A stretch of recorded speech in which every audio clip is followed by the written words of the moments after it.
V Kamniški knjižnici je danes potekala dobro obiskana okrogla miza z ministrico za obrambo dr. Ljubico Jelušič. Srečanje je gostila kamniška poslanka Državnega zbora magistra Julijana Bizjak-Mlakar. Beseda je tekla o različnih stvareh, največ pozornosti pa je bilo namenjeno kamniškemu kiku. Ministrica Jelušičeva je pokazala veliko znanje in veliko strokovno podkovanost, odgovorila pa je tudi na številna vprašanja v zvezi s kikom. Pa si najprej poglejmo, zakaj je magistra Julijana Bizjak-Mlakar povabila ministrico v goste v Kamnik. Rekla je v Mladini, si to lahko preberete, da potrebujemo tudi v Sloveniji takšne politike, ki bodo šli v politiko zaradi tega, da bi delali dobro za ljudi. In to je tudi neka vrste moto, ki se ga tudi jaz držim in mislim, da je to tista prava stvar, zaradi katere bi morali ljudje iti v politiko. Da naredijo nekaj dobrega za ljudi in da je tega premalo. In zaradi tega torej se mi je zdelo še bolj pomembno, da jo pokličem oziroma da jo povabim v našo sredino in da se pogovorimo tudi o tem vidiku. In kaj meni ministrica o problematiki kika? Ja, eno od takih težjih vprašanj, ki že leta dolgo povezujejo mesto Kamnik z ministrstvom za obrambo. Namreč ne smemo pozabiti, da je bil KIK Kamnik vendarle ena pomembnejših tovarn tukaj v teh krajih in da je najbrž, ne vem, če je kdo od vas, ampak precej ljudi iz tega konca je verjetno tudi delalo v tej tovarni. To je bila pomembna tovarna za proizvodnjo različnih smodnikov in tudi nekaterih vojaških naprav, zlasti vžigalnikov za bombe in še marsikaj. Je pa bila to tudi pomembna tovarna, ki je znala uničevati nekatera vojna sredstva. In zato je Ministrstvo za obrambo leta 2002 sklenilo, da en del sredstev, ki jih je takrat odpisovalo, in to so bila vadbena sredstva z področja radiološke, kemične in biološke obrambe, torej šolska in vadbena sredstva z področja RKB, za ta sredstva, približno 5 ton tega materijala, je bilo odpeljanih v KIK z namenom, da se v KIK-u uniči.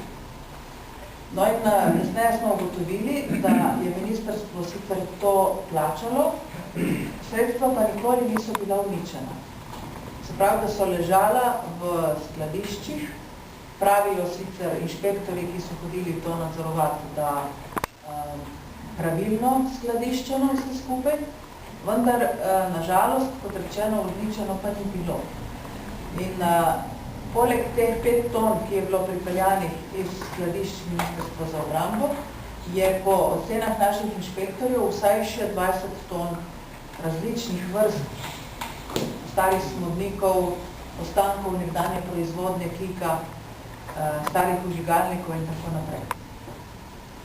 Zdaj situacija je pa naslednja v tem trenutku. Mi smo na pobudo tudi mnogih med vami, župan se je zelo veliko zadeval, tukaj imate tudi eno civilno inicijativo.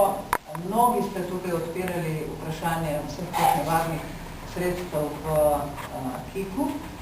Na tej podlagi smo se potem na Ministrstvu za obrambo odločili, ker smo pa s pomočjo obeh inšpekcij, se pravi inšpekcije za obrambo in pa inšpekcije oziroma inšpektorata za varstvo pred naravnimi in drugimi nesrečami, z obema inšpekcijama smo bili prisotni. Inšpektori so hodili v tovarno in smo poskušali nadzirati v okviru svojih pristojnosti, kako so stvari tu spravljene. Na podlagi njihovih obvestil smo se odločili, ker smo ugotovili, da kljub zahtevam inšpektorjev, da tovarna uniči sredstva, ki jih je dobila od Ministrstva za obrambo in je bilo to plačano, kljub vsem zahtevam in vrsti kazni, ki so bile izrečene, do tega uničenja ni prišlo, zato smo ocenili, da je pametneje, da to spakiramo in odpeljemo stran. Morali narediti nov razpis, iskali smo ponudnika za uničevanje teh sredstev. V Sloveniji nimamo nikogar, ki bi to uničeval. Več. KIK je bil zadnja firma, ki je bila sposobna to uničiti. To je bilo treba poiskati v tujini in sicer na Češkem, ki je potem smo dobili neko firmo, ki je bila pripravljena to sprejeti in uničiti. Tako da smo potem poleti odpeljali iz KIK-a več kamionov te droge in mislim, da zadnji kamion je bil 28.10. odpeljan na uničenje na Češko. Tako da zdaj, dragi Kamničani in Kamničanke, živite z 5 tonami strupov manj. Imate jih pa še nekaj za svoje. Zdaj, kar se tiče preostanka, zdaj je pa pritisk že težje izvajati.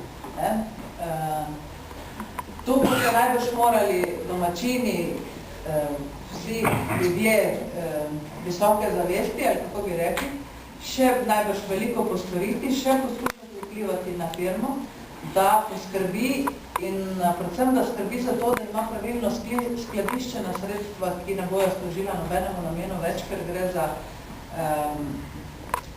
sredstva, ki so posledica razvoja, stare proizvodnje, starega poslovanja in tako naprej. Skratka, gre za sredstva, ki ne bojo nikjer več uporabljena, njih treba uničiti. Še ena stvar povezuje Kamnik in KIK in Ministrstvo za obrambo. In sicer ena zelo tragična stvar, ki jo domačini verjetno tu poznate in jo še pomnite. In zaradi tega smo še toliko bolj v skrbeh zaradi tega, kar je noter v KIK-u. In sicer del teh ostankov proizvodnje, zlasti v žigalnikih za bombe, so bili prepeljani in druga sredstva so bila prepeljana iz KIK-a na Pivško in sicer na eno mesto, ki mi pravimo Poligon 208 oziroma Polhovo jamo. In leta 2007 je tam prišlo do zelo tragične nesreče.